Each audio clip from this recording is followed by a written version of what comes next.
ప్రియమైన దేవుని బిడ్డలారా, తోటి విశ్వాసులారా, గత వారం అంతా కాచి కాపాడిన దేవునికి మనందరి పక్షంగా నేను వందనాలు తెలియజేస్తున్నాను. వీక్షిస్తున్న మిమ్మల్ని, మీ కుటుంబాలని కూడా అభినందిస్తున్నాను. దేవుడు మిమ్మల్ని ప్రేమించి అనేకమైన ఆశీర్వాదాలు, దీవెనలు అనుగ్రహిస్తూ మిమ్మల్ని దేవునిలో ఎదగడం ద్వారా, వాక్యంలో స్థిరపడడం ద్వారా ఆయన మిమ్మల్ని హెచ్చిస్తున్నందుకు నేను ఆనందిస్తూ, సంతోషిస్తూ, మంచి మంచి సాక్ష్యాల ద్వారా మీరు బలపడుతున్నందుకు నేను దేవునికి వందనాలు చెల్లిస్తున్నాను. నేను ఒక ఎపిసోడ్ అవగానే కరీంనగర్ నుంచి ఎవరో ఒక సోదరుడు ఫోన్ చేశారు. ఆయన ఎవరో నాకు తెలియదు. అసలు కరీంనగర్ వరకు వాక్యం ఎవరు వింటారని నేను ఊహించలేదు. ఆయన అన్నారు, ఈ రాత్రి నేను ఆత్మహత్య చేసుకోబోతున్నాను, కానీ వాక్యం విన్న తర్వాత నేను మళ్ళా స్థిరపడుతున్నాను అని. చాలా సంతోషమైంది. మళ్ళా రాత్రి వారి కొరకు ప్రార్థన చేయటం, వారిని బలపరచడం, ఒక మెసేజ్ పెట్టి వారిని ధైర్యపరచడం జరిగింది. కనుక ప్రియులరా, ప్రతి వాక్యం మనతో మాట్లాడుతున్నప్పుడు దేవుని వాక్యాన్ని మనం లోబడదాం, విలువనిద్దాం, గౌరవనిద్దాం. ఈరోజు మన యొక్క ధ్యాన వాక్య భాగంగా రాజుల మొదటి గ్రంథం 17వ అధ్యాయం 7వ వచనాన్ని ధ్యానం చేద్దాం. కొంతకాలమైన తరువాత ఆ దేశంలో వర్షము లేక ఆ నీరు ఎండిపోయెను. It came to pass after a while that the brook dried up అని ఇంగ్లీష్ బైబిల్లో రాశారు. ఏ వాగు? కెరీతు అనేటువంటి వాగు. కెరీతు అనేటువంటి వాగు ఎండిపోయింది అనేటువంటి విషయాన్ని మనం జ్ఞాపకం చేసుకుంటున్నాం. ప్రియులారా, కొండల మీద పడ్డ వర్షం కెరీతు వాగులోకి వస్తుంది. ఆ వాగులో కొంత దూరం ప్రవహించిన తర్వాత యొర్దాను నదిలోకి ఆ వాగు కలిసిపోయి అక్కడితో యొర్దాను నదిలో కలిసిపోతుంది. కెరీతు వాగు ఎండింది, యొర్దాను నది ఎప్పుడు ఎండిపోయినట్టుగా బైబిల్లో మనం చూడం. కారణం ఏంటంటే, యొర్దాను నది పైన హెర్మోను పర్వతాల నుంచి ప్రారంభమైంది. హెర్మోను పర్వతాలు మంచు పర్వతాలు. అంచేత వర్షాకాలం ఎలాగో వర్షం వల్ల యొర్దాను నదిలో నీరు బాగానే ఉంటుంది, కానీ వేసవి కాలంలో ఆ మంచు పర్వతాలను మంచు కరిగి ఆ నీరు వస్తూ ఈ యొర్దాను నది ఎప్పుడు కూడా ప్రవాహంతో సస్యశ్యామలంగా చుట్టుప్రక్కల ఉండే ప్రాంతాలకి నీరుని అందిస్తూ అనేకమైన జలచరాలకు ఆయువు పట్టుగా, త్రాగేవారికి దాహార్తిని తీర్చేదిగా ఆ యొర్దాను అనేది మన గలిలయ సముద్రం, అక్కడి నుంచి మృత సముద్రం వరకు వచ్చి అక్కడితో ఆగిపోయే పరిస్థితి మనకు తెలుసు. ప్రియమైన దేవుని బిడ్డలారా, ఆ నీరు ఎండిపోయెను, డ్రైడ్ అప్ అనే మాట చూస్తామండి. దానిని హీబ్రూ భాషలో యాబేష్ అనే మాట వాడారు. డ్రైడప్ అనే మాటను యాబేష్ అనే మాట వాడారు. దాని యొక్క అర్థం చాలా అర్థాలునండి. Be ashamed 1, confused 2, disappointed, confused or disappointed, failing, to dry up, wither ఎండిపోవటం, షేమ్ అవమానం. ఇన్ని అర్థాలు ఉన్నాయండి ఆ యాబేష్ అనే మాటకు. ప్రియమైన దేవుని బిడ్డలారా, యెహోషువ గ్రంథం 2వ అధ్యాయం 10వ వచనం చూస్తే, నేను ఐగుప్తు దేశములో నుండి మీరు వచ్చినప్పుడు మీ ఎదుట యెహోవా ఎర్ర సముద్రపు నీరును ఎలాగో ఆరిపోజేసెను. అంటే దేవుడు సముద్రపు నీటిని కూడా ఆవిరి చేయగలిగిన శక్తిమంతుడు. అంటే ఇప్పుడు ఈ కెరీతు వాగు ఎండిపోయింది అంటే అది ఎండిపోవాల్సిన అవసరం లేదు. ఒకవేళ ఎండిపోయే పరిస్థితి వస్తే దేవుడు అక్కడ ఏలియాను పెట్టడు. కానీ ఎందుకు ఎండిపోయింది? ఎండిపోజేశాడు ఆయన. 74వ కీర్తన 15వ వచనం చూస్తే, బుగ్గలను నదులను పుట్టించితివి, నీటి బుగ్గలు నదులను నీవే పుట్టించావు, నిత్యము ప్రవహించు నదులను నీవు ఇంకజేసితివి. నిత్యము ప్రవహించే నదులు ఎండిపోవటం ఏంటండి? ఆయన ఎండిపోజేస్తాడు. ఆయన శక్తి ఎలాంటిది? యెషయా గ్రంథం 42వ అధ్యాయం 15వ వచనం దేవుని యొక్క శక్తిని గురించి మనం నేర్చుకోవడానికి, పర్వతములను కొండలను పాడు చేయుదును, వాటి మీది చెట్లనన్నిటినీ ఎండిపోచేయుదును, నదులను ద్వీపములుగా చేయుదును, మడుగులను ఆరిపోచేయుదును. నాకేం అసాధ్యమైంది ఏమీ లేదు. కొండలు పాడవుతాయి, కొండల మీద ఉన్న చెట్లన్నీ ఎండిపోతాయి, నదులు ఎండిపోతాయి, సముద్రాలు ఎండిపోజేయగలను నేను. ఇర్మీయా గ్రంథం 51వ అధ్యాయం 36వ వచనంలో ఇంకో మాట చూపిస్తాను. యెహోవా ఎలాగూ సెలవిచ్చుచున్నాడు, ఆలకించుము, నీ వ్యాజ్యమును నేను జరిగించేదను, నీ నిమిత్తము నేనే పగ తీర్చుకుందును, దాని సముద్రమును నేను ఎండగట్టెదను, దాని ఓటలను నేను ఇంకిపోజేసేదను. సముద్రాన్ని ఎండగట్టడం అంటే ఎవరి తరం అండి? ఒక సముద్రం ఎండిపోవటం అంటే ఎవరి తరం? ఇది దేవుని శక్తి, దేవుని యొక్క చేతుల్లో ఉంది. కనుక ఈ వాగును, ఈ కెరీతు వాగును ఏలియాకు దేవుడే చూపించాడు కదా. ప్రియమైన దేవుని బిడ్డలారా, ఈ వాగు ఆవేళ ఏలియా జీవితానికి, వేళ మన జీవితానికి కూడా ఒక పాఠం నేర్చుకుందాం. అన్నీ బాగున్న క్షేమకాలంలో ఒకవేళ దేవుని మనం మర్చిపోతున్నామా? అన్నీ బాగుండి క్షేమకాలంలో దేవుణ్ణి మర్చిపోతున్నామా? వాగులో నీరు వస్తుంది, కాకులు రొట్టె మాంసం ఉదయం సాయంకాలం తెస్తున్నాయి, ఆ మాంసం తింటున్నాడు, రొట్టె తింటున్నాడు, వాగులో నీరు త్రాగుతున్నాడు, హాయిగా నా ప్రాణం బాగుంది అనుకుంటున్నారు. ఆ కొండ గుహలోనో చెట్టు నీడలోనో హాయిగా కాలక్షేపం చేస్తున్నారు. ఎందుకంటే వర్షం లేదు కదండి, కనుక తడిచిపోతానన్న బెంగ లేదు, హాయిగా ఉంది. అలాగా మన క్షేమకాలంలో దేవుని మనం మర్చిపోతున్నామా? గుర్తించట్లేదా? ఆయన మీద ఆధారపడటం లేదా? ఒక్కసారి మనల్ని మనం పరీక్ష చేసుకుందాం ప్రియులారా. వద్దండి, నువ్వు ఎంత క్షేమాన్ని కలిగి ఉంటావో అంత ఎక్కువగా దేవుని స్తుతించే బిడ్డగా ఉండాలి. అంత ఎక్కువగా స్తుతించి ఆరాధించేటువంటి కుటుంబంగా మన కుటుంబాలు ఉండాలని ఈ సమయంలో మీకు నేను జ్ఞాపకం చేస్తున్నాను. ఇక్కడ ఇందాక డ్రైడప్ అనే మాటకి యాబేష్ అని చెప్పి దానికి కొన్ని మీనింగ్స్ చెప్పాను చూసారా? వాటి గురించి క్లుప్తంగా 2-3 మాటలు చెప్తే బాగుంటుందని నేను అనుకుంటున్నాను. మొట్టమొదట బీ అషేమ్డ్ అన్నదండి. యాబేష్ ఎండిపోజేసేదను. డ్రైడప్ అనే మాటకు యాబేష్ అనే మాట వాడారు.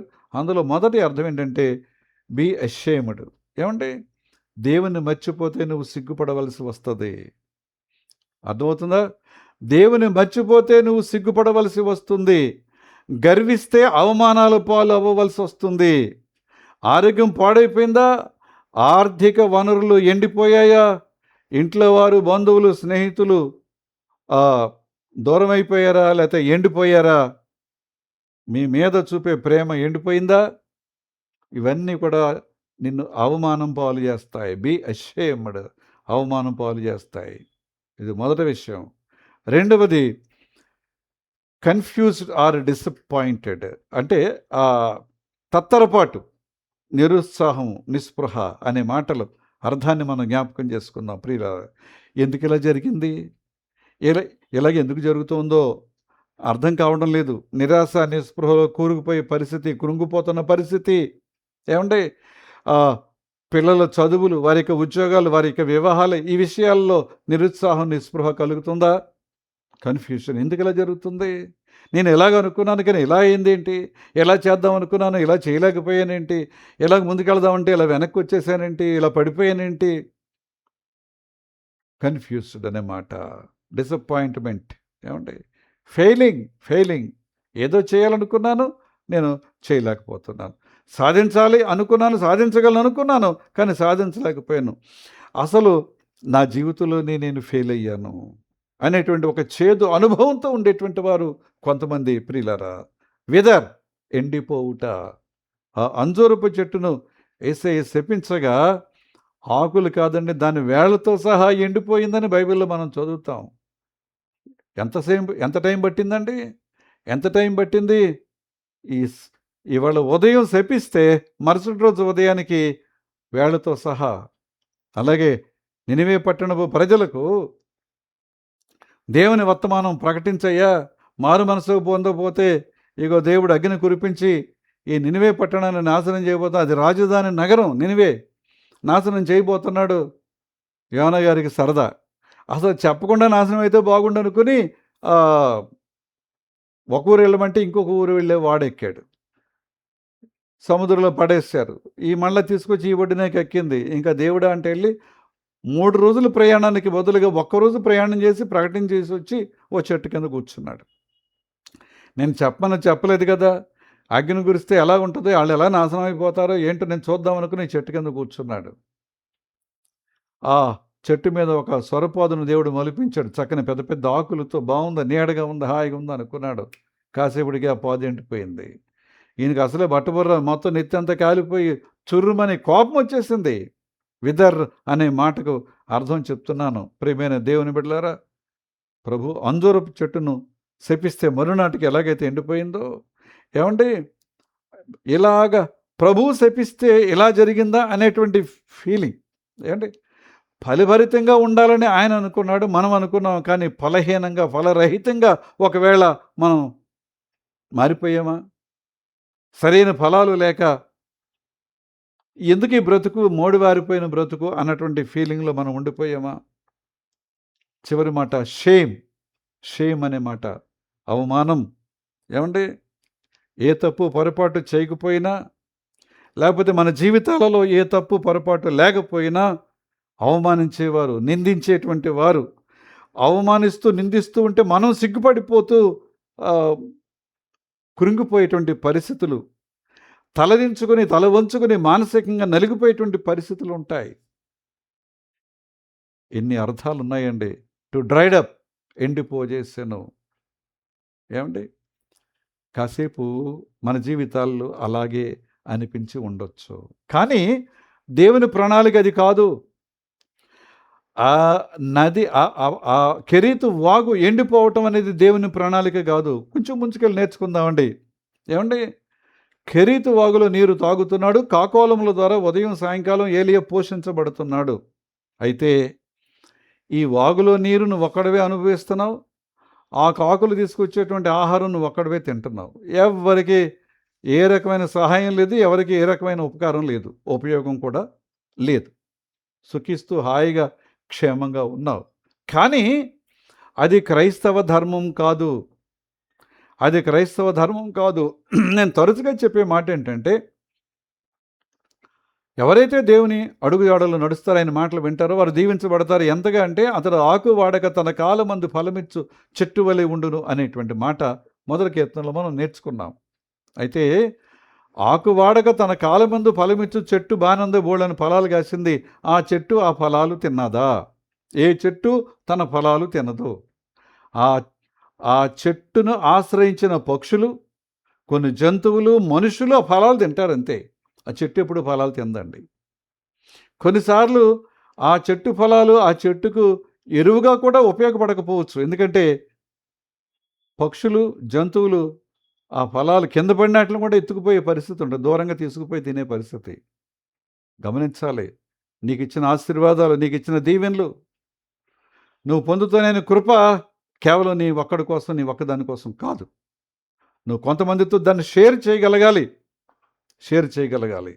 ఏమంటే నువ్వు పచ్చగా ఉంటే అనేకులు నీ ఆకుల నీడన ఉంటారు. అండగా, ఆశ్రయంగా ఆ ఆకుల నీడ వారికి ఉంటుంది. అది దేవుని ఉద్దేశం. ఏది ప్రియమైన దేవుని బిడ్డలారా, వాగు ఎండకపోతే ఏలియా అక్కడే ఉంటాడు. కదిలే పని లేదు కదా. వాగు ఎండిపోయింది కనుక ఇప్పుడు ఏలియా కాలు కదపాల్సి వచ్చింది. ఆయన వెళ్ళమన్నాడు. ఎక్కడికి వెళ్ళమన్నాడు? సారెపతు అనేటువంటి గ్రామానికి ఆయన ఏలియాను వెళ్ళమన్నారు. సారెపతు అనే గ్రామం. ఇప్పుడు ఈ సారెపతు అనే గ్రామం ఎక్కడుందనుకుంటున్నారు? ఇవాళ లెబనాన్ అని ఏ దేశం అయితే పిలువబడుతుందో ఈ సారెపతు లెబనాన్ దేశంలో ఉంది. ఇవాళ సెరాప్టా, సెరాప్టా అని కానీ, లేకపోతే సెరబాండ్ అనేటువంటి మాటతో పిలువబడుతుంది ఈ సారెపతు అనేటువంటి గ్రామం. ప్రియమైన దేవుని బిడ్డలారా, సారెపతు అనే మాటకు మెల్టింగ్ హౌస్ అని అర్థం. మెల్టింగ్ హౌస్ అంటే కరిగిపోతున్న, లేకపోతే కరుగుతున్నటువంటి గృహము అని సారెపతు అనే మాటకి అర్థం. దానికి కారణం ఏంటంటే ఇక్కడ గ్లాస్ ఫ్యాక్టరీస్ ఉన్నాయి. చాలా మంది చిన్న చిన్న కార్ఖానాలు పెట్టుకుని గాజు తయారు చేసి, ఆ గాజు తయారు చేసిన దాంతో రకరకాల ఆకృతులు, అది మోడల్స్ కానీ, ఫ్లవర్ వ్యాజెస్ కానీ, తినే పళ్ళాలు కానీ తయారు చేస్తారనమాట. అందుకనే సారెపతు అనే మాటకి ఫ్లవర్ వాజ్, క్షమించండి, గ్లాస్ హౌస్ అని అర్థం, మెల్టింగ్ హౌస్ అని అర్థం అనమాట అండి. ఇది ఒక ఓడరేవు కూడా, సారెపతు అనేది ఒక ఓడరేవు కూడా, ఒక సీదోను పట్టణ సంబంధమైన సారెపతు అనే గ్రామం అంటాం కదండి. ఈ సీదోనుకును సారెపతుకును 8 మైళ్ళ దూరం. చరిత్ర కూడా మనం తెలుసుకోవాలి. బైబిల్ అంతా కూడా చరిత్ర ఆధారమే. సారెపతుకును సీదోనుకును 8 మైళ్ళ దూరం. అయితే కెరీతు వాగు దగ్గర నుంచి సారెపతు అనే గ్రామానికి 80 నుంచి 100 మైళ్ళ దూరం ఉంటుంది. లేకపోతే 130 నుంచి 160 కిలోమీటర్ల దూరం ఉంటుంది. ఇప్పుడు దేవుడు ఏలియాను ఈ కెరీతు వాగు దగ్గర నుంచి సారెపతు అనే గ్రామానికి వెళ్ళమంటే ఈయన ఎంత దూరం నడవాలన్నమాట అండి? 130 నుంచి 160 కిలోమీటర్లు, లేకపోతే 80 నుంచి 100 మైళ్ళు ప్రయాణం చేయాలి. ఎంత కష్టం! వర్షాలు లేవు, నీరు లేదు. ఎలా ప్రయాణం చేస్తుంటాడు? ఆ రథాలు ఉన్నాయా, గుర్రాలు ఉన్నాయా? ఏలియాకి కాలి నడకనే. బలమిచ్చే దేవుడు, శక్తినిచ్చే దేవుడు. నీవు ఒక్కడవే నీ కొరకు కాదు, నీవు కొంతమంది కొరకు ఉపయోగపడాలని తలంపు కలిగినటువంటి దేవుడు. అందుకనే విచారింపనివ్వడు అనే క్యాప్షన్తో ఈరోజు వాక్యాన్ని మనం ధ్యానం చేస్తున్నాం ప్రియులారా. ఒకవేళ నేను ముందుగా చెప్పకపోతే నన్ను క్షమించండి. విచారింపనివ్వడు అనేటువంటి క్యాప్షన్తో దేవుని వాక్యాన్ని మనం ధ్యానం చేస్తున్నాం ఈరోజు. ఏలియా రావటం వల్ల ఆ విధవరాలి కుమారుడు రోగశయ్య నుంచి లేపబడ్డాడు. ఆ కరువు దినాలనిట విధవరాలు, ఆమె కుమారుడు, ఆమె ఇంటి వారందరూ ఏలియాతో సహా పోషించబడ్డారు. చావు నుండి ఆమె కుమారుడు బ్రతికింపబడ్డాడు. తర్వాత దినాలలో విధవరాలిగా ఉన్న తల్లికి కుమారుడు అండగా, తాను ఎవరి మీద ఆధారపడకుండా, ఎవరి దాక్షిణ్యాల మీద, దయాభిక్ష మీద ఆధారపడకుండా ఉండగలిగే స్థితి ఏలియా ద్వారా దేవుడు ఆ కుటుంబానికి ఇచ్చాడు. ఏమండి, ఏలియాకు ముందు చేదు అనుభవమే, ఎండిపోయిన అనుభవమే. కానీ తరువాత సంతోషం, ఘనత. రాజుల మొదటి గ్రంథం 17వ అధ్యాయం మనం ఇందాక 7వ వచనం ధ్యానవాక్యంగా చదువుకున్నాం. కొంతకాలమైన తర్వాత ఆ దేశంలో వర్షము లేక నీరు ఎండిపోయిన మాట 7వ వచనం చదువుకున్నాం. ఇప్పుడు 24వ వచనం జ్ఞాపకం చేస్తున్నాను. నీవు దైవజనుడవై ఉన్నావు. ఏలియాతో ఆ విధవరాలు అంటున్న మాట అండి. నువ్వు సామాన్యుడు కాదు బాబు, నువ్వు సామాన్యమైన వ్యక్తి కాదు, నువ్వు దైవజనుడువు, దేవుని బిడ్డవు, దైవజనుడువు. నీవు పలుకుచున్న యెహోవా మాట నిజమని ఇందుచేత నేను ఎరుగుదును. ఆమె సాక్ష్యం. నీవు పలుకుచున్న యెహోవా మాట నిజమని ఇందుచేత నేను ఎరుగుదును. కనుక వాగు ఎండిపోయింది. 80 నుంచి 100 మైళ్ళు, లేకపోతే 130 నుంచి 140 కిలోమీటర్లు ప్రయాణం చేసి ఇక్కడికి రావాలి. కానీ ఒక అద్భుతం, ఏలియాతో పాటుగా ఆ కుటుంబం అంతటిని, ఆమె బంధువర్గం అంతటిని కూడా దేవుడు పోషించాడు ఆ కరువు దినాలన్నిట. వారందరూ యూదులు కాదు, వేరే దేవుణ్ణి ఆరాధించేవారు. కానీ ఇప్పుడు ఏలియా ద్వారా దేవుడు చేసిన కార్యాన్ని బట్టి ఏలియాను తెలుసుకున్నారు, ఏలియా దేవుణ్ణి తెలుసుకున్నారు వాళ్ళు. కనుక నిన్ను విచారింపనివ్వడు. ప్రార్థన చేసుకుందాం. కృపగలిగిన మా తండ్రి, దయగలిగిన మా ప్రభువా, జీవవాక్య ధ్యానాల ద్వారా మాతో మాట్లాడుతున్నందుకు మీకు వందనాలు. మీ స్వరాన్ని మాకు వినిపించినందుకు ప్రభువా నీకు వందనాలు. నాయనా, మీరు మమ్మల్ని విచారింపనివ్వరు తండ్రి. విచారింపవలసిన పరిస్థితులు ఎదురవుతాయి, భయపడాల్సిన పరిస్థితులు ఎదురవుతాయి, కృంగిపోవలసిన పరిస్థితులు ఎదురవ్వచ్చు, నిరాశకు నిస్పృహకు లోనయ్యే పరిస్థితులు ఎదురవ్వచ్చు, లేకపోతే మా ప్రాణాన్ని తీస్తున్నటువంటి ఒక దుర్భరమైనటువంటి పరిస్థితులు కూడా మాకు ఎదురవ్వచ్చు. కానీ మీరు మాతో ఉన్నప్పుడు ఇవేవి కూడా మమ్మల్ని ఏమి చేయలేవు, భయపడలేవు తండ్రి. నువ్వు గొప్ప దేవుడు నాయన. తండ్రి, మమ్మల్ని మీరు ఒక మహిమా కిరీటంగా మీరు లోకానికి ఉంచుతారు తండ్రి. మమ్మల్ని మీరు ఒక ముద్ర ఉంగరంగా నిలబెడతారు తండ్రి, నీకు వందనాలు. సిగ్నెట్ రింగ్గా మీరు చేస్తారు తండ్రి, నీకు వందనాలు. నాయన, ఆ వేళ వాగు ఎండిపోతే ఏలియా కొంచెం తత్తరపడి ఉండొచ్చు, కంగారు పడి ఉండొచ్చు. ఇప్పుడు నా పరిస్థితి ఏంటి? ఆహారం వస్తుందో, త్రాగడానికి నీరు లేదు, నేనేం చెయ్యాలి అని. ప్రభువా, ఆ వాగు చివరి భాగం యొర్దాను నది. అక్కడికి వెళితే కావలసినంత నీరు ఉంది. కానీ దేవుడు ఏలియాను అక్కడ ఉండమనలేదు. దేవుడు ఏలియాను అక్కడ ఉంచలేదు నాయన. ఆయన్ని 80-100 మైళ్ళు లేక 130-160 కిలోమీటర్లు ప్రయాణం చేసి సారెపతు గ్రామానికి పంపించారు. అక్కడ ఉన్నటువంటి ఒక విధవరాలి కుటుంబం, ఆమెతో పాటు ఆమె బంధువర్గం అందరినీ కూడా పోషించడానికి, ఆ తొట్టిలో ఉండే పిండి, ఆ బుడ్డిలో ఉన్న నూనె అయిపోకుండా, ఆ కరువు దినాలన్నిటి వర్షాలు పడి తిరిగి మరలా పంటలు చేతికొచ్చే వరకు కూడా ఆయన ఆమె నోట్లోంచి ఒక గొప్ప సాక్ష్యపు మాట. ఏలియా ఉండటం వల్ల రోగిగా ఉన్న ఆమె కుమారుడు బ్రతికి ఆ తల్లికి అండగా. దాన్ని ఎంత గొప్ప దేవుడు నువ్వు నాయన. మా పరిస్థితులు మార్చగలిగే దేవుడు, ఏమైనా చేయగలిగిన దేవుడు, చాలిన దేవుడవు నీవు తండ్రి. మీకే వందనాలు. వింటున్న వీక్షిస్తున్న మా ప్రియ కుటుంబాలను బట్టి మీకు వందనాలు తండ్రి. కుటుంబాలన్నిటిని కూడా దీవించండి. వారి యొక్క ఉద్యోగాలు, వృత్తి, వ్యాపారం, వ్యవసాయం, ఇంటి పనులు, వీటన్నిటిలో కూడా తోడుగా నడిపించండి. నేను జీవితాల్లో ఎదురయ్యేటువంటి ఈ ఎండిపోయిన పరిస్థితి ఏది ఎదురైనా కూడా భయపడకుండా, మా ప్రభు మాకున్నప్పుడు ఈ ఎండిపోయిన ఈ స్థితిని ఫలభరితంగా చేస్తారు. ఆ ఫలాలు మేము తింటూ కొంతమందికి తినిపించడానికి, కొంతమందికి ఆహారంగా, కొంతమందికి నీడగా, కొంతమంది ఆశ్రయంగా ఉండగలిగే ధన్యత మాకు ఇస్తారు అనే నిరీక్షణతో ముందుకు వెళ్ళగలిగే ధన్యత దయచేయి. బిడ్డలకు చదువులు తోడుగా నడిపించిన ఆయన, తెలివితో, జ్ఞానంతో, జ్ఞాపశక్తితో నింపండి. యవన బిడ్డలను కనికరించు తండ్రి. వారిలో ఏ నిరాశ కలగకుండా కాపాడు. అది వివాహ విషయం కావచ్చు, ఉద్యోగ విషయం కావచ్చు. ఎవరికి ఏ సమయంలో ఏమి ఇవ్వాలో మీకు తెలుసు నాయన. మీ గుప్పులు విప్పి పోషించే దేవుడవు నీవు. ఆకాశ పక్షులు చూడండి, అవి విత్తవు, వడకవు, కోయవు, కొట్టలో కూర్చుకొనవు, కానీ ఏ రోజు కూడా ఆకలి లేకుండా వాటిని మీరు పోషిస్తున్నారని చెప్పారు తండ్రి. మీకు వందనాలు నాయన. అలాగే విదేశాల్లో ఉండే బిడ్డల కుటుంబాలు కూడా దీవించు. వారికి ఉద్యోగాలు, పనులన్నింటిలో కూడా మీరు క్షేమం ఇచ్చి నడిపించండి నాయన. వ్యాధి బాధలు, బలహీనతలు, అనారోగ్యం, చికాకులు, సమస్యలు, ఆర్థికపరమైన ఇబ్బందులు ఉన్నాయి. వాటన్నింటిలో కూడా మీరు కాపాడి సంరక్షించండి. అలాగే నా తండ్రి, మా రాష్ట్రాన్ని, రాష్ట్ర నాయకుల అధికారులు, మా దేశాన్ని, దేశ నాయకుల అధికారులను దీవించండి. వారి ద్వారా సుపరిపాలన దయచేయండి తండ్రి. నీ వాక్యానికి ఆటంకం లేని దేశంగా మా దేశాన్ని తీర్చిదిద్దుమని, నేను నిశ్చితమై మరొక మంగళవారం కలిసి ప్రార్థించే భాగ్యాన్ని ఇమ్మని ప్రభు. మరి ఈ ఆగస్టు నెల పూర్తవుతుంది, సెప్టెంబర్ నెలలో ప్రవేశించి మరొకసారి నీ కృపను ధ్యానించే భాగ్యాన్ని మాకిమ్మని యేసు నామమును అడుగుచున్నాం తండ్రి.